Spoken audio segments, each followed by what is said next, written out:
Okay, here's another little visit from us at He Said. She said. I'm Michael. And I'm Jamie. And I am glad that you're here with us, and hopefully we can entertain you and inform you of some of the things that we're going through in relationship issues.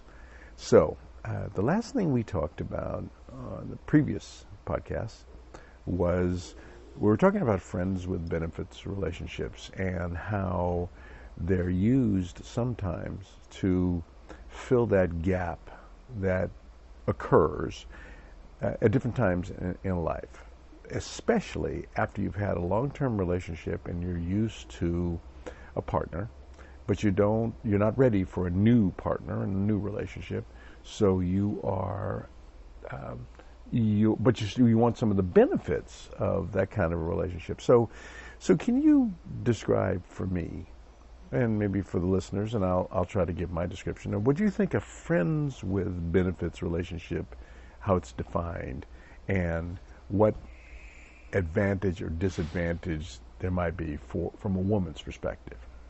Well, for me, friends with benefits would be, obviously there's a level of intimacy, there's sex involved. Hopefully it's good sex. Yeah, hopefully, definitely. Otherwise, what's the point? But I feel like the friendship part comes, like, you actually have some level of respect for each other and, like, talk. And I mean, for me, my experiences of it, I've had one bad one, and friends with benefits. Yeah, and I have one, I think, that is good. I don't know yet because it's not ending. It's current. You're still friends. Yeah, and you still have benefits. So the other one, I felt like it was a lot of me, and I think it happens to a lot of women. It's like you tend to kind of make excuses or for the person, or kind of sacrifice like what you want. So I think the key thing is like kind of being firm about what your expectations are.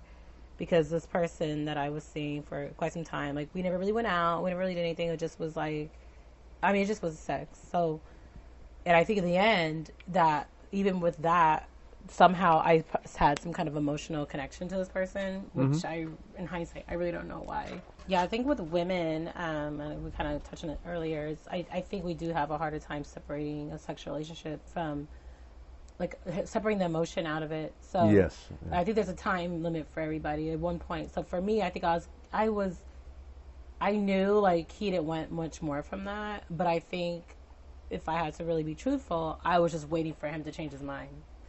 So yes, exactly. And then it wasn't, and I think it was remotely, like, now it's like that. It was dumb on my part. And then I was probably on the rebound and had other issues, whatever. But then I think it's good when you actually can spend time and be social, and maybe not necessarily bring around your friends, but like right now, if somebody, we like have lunch together and we. Those are the two key components. One of them is friends, yeah, and the other one is the benefits. Yeah. So the other guy had it was just benefits. So then right, exactly. So you only get half of it. Friends with benefits relationship should have two major components. A friendship, and there should be benefits in that friendship that are similar to the kind of benefits you have in a relationship, but without all of the responsibilities and perhaps the you don't have any financial discussions and arguments because you're not balancing your checkbook with your friend with benefits, but you are with your husband or wife.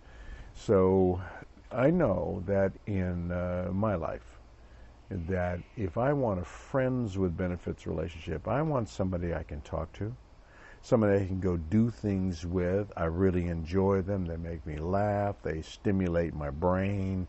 They are somebody who shares the same kind of moral, ethical values, and a person I respect and appreciate. So that's a friend. And if I have an issue, good or bad, that I want to share, then that's a person I can go to. They don't judge.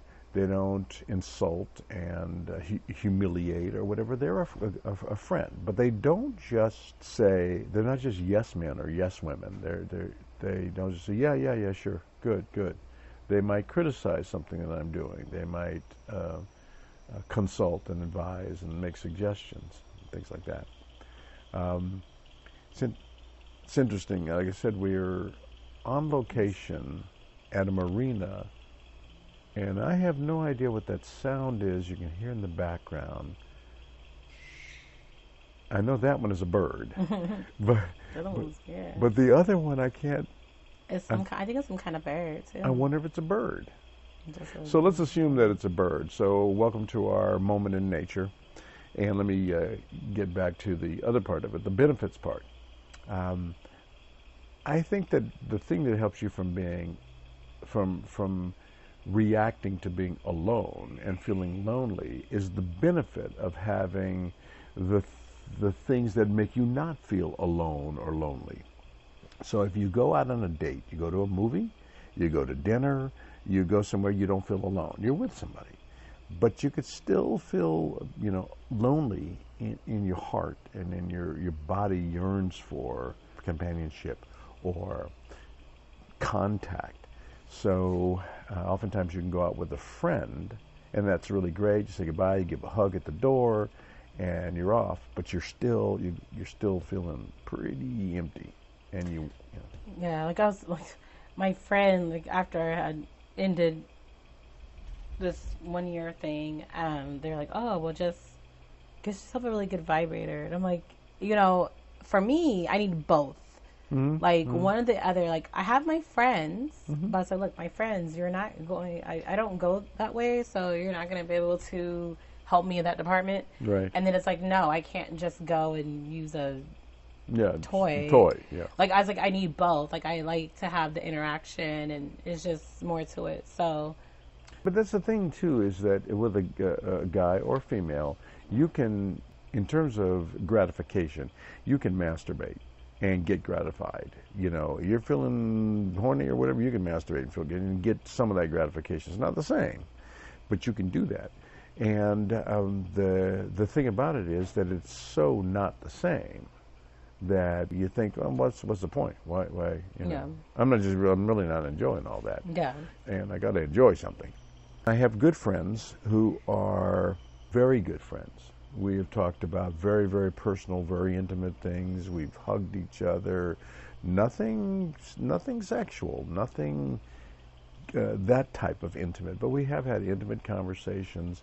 When they need to cry on a shoulder, I provide that shoulder. If I need a shoulder to cry on, they provide that shoulder. And the issue, I think, that comes up is sometimes when you cry on somebody's shoulder, you show your weakness. And if you're in a relationship and you cry on the shoulder of your partner, and if you cry on the shoulder of your partner again, and then sometime down the road you cry on their shoulder again, you're constantly showing them you have weaknesses.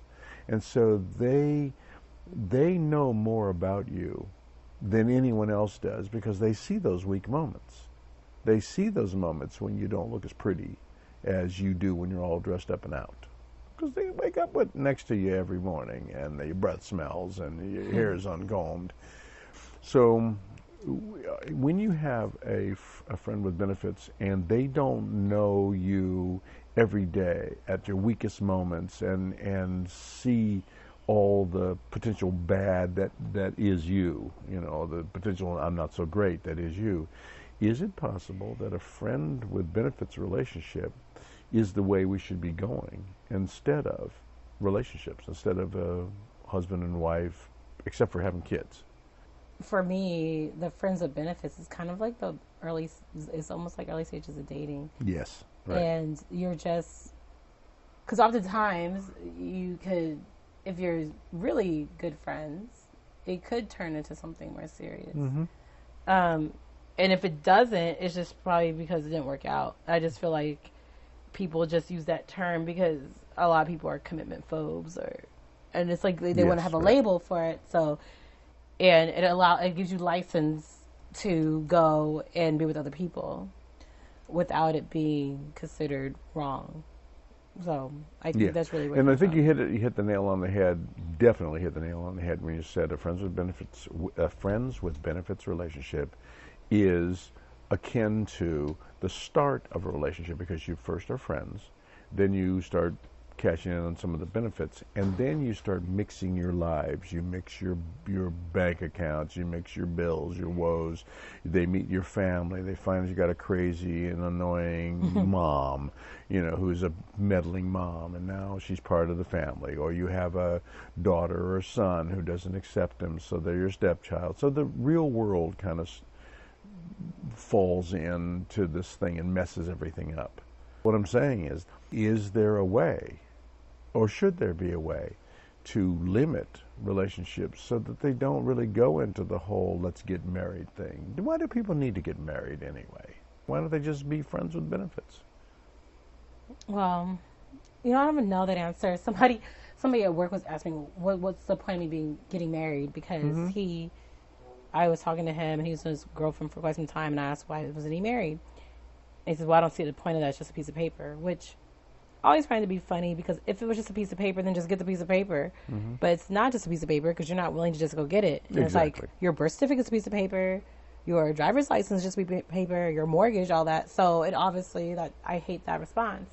But for me, I know I want to get married again. I equate that as, if I'm not married, that means I'm going to be alone. Friends with benefits doesn't really, it's not security.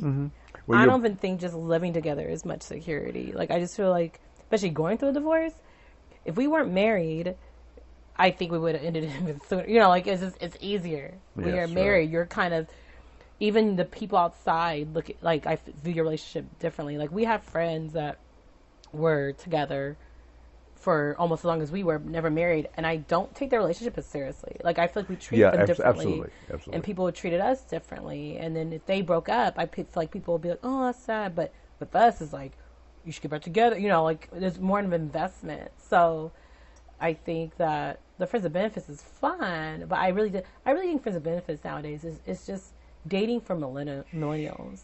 The difference is, like, my mom was dating. You weren't supposed to have sex with somebody. So you were just friends, and you got married, and then you got the benefits. Yeah, I hope that from this segment that what we get a chance to talk about, maybe on Birds and Bees, again on GBAT TV, a concept of, if a person says, why get married, it's only a piece of paper. Your point was very well taken. Well, if it's only a piece of paper, why don't you just get that piece of paper? I mean, if it's not a big deal, then it's not a big deal, plus or minus. Yeah. There should be no reason not to. If it's just a piece of paper.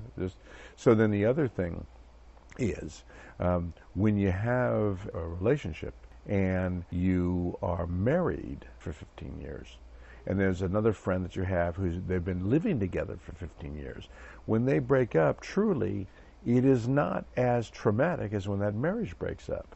And why is that? If it's just a piece of paper, why does it seem, or am I wrong, why does it seem that if a couple who is just dating, just living together and not married, when they split up, why is it just not as traumatic as a couple who spent that many years married and breaks up? I don't know if we should try to answer that question, because it's probably a bigger deal than when we have left for this podcast.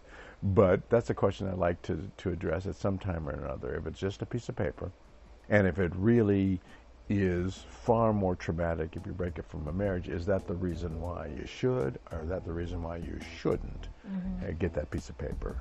Maybe we can talk about that another time on He Said. She Said. This is Michael. And this is Shane. And we'll see you next time.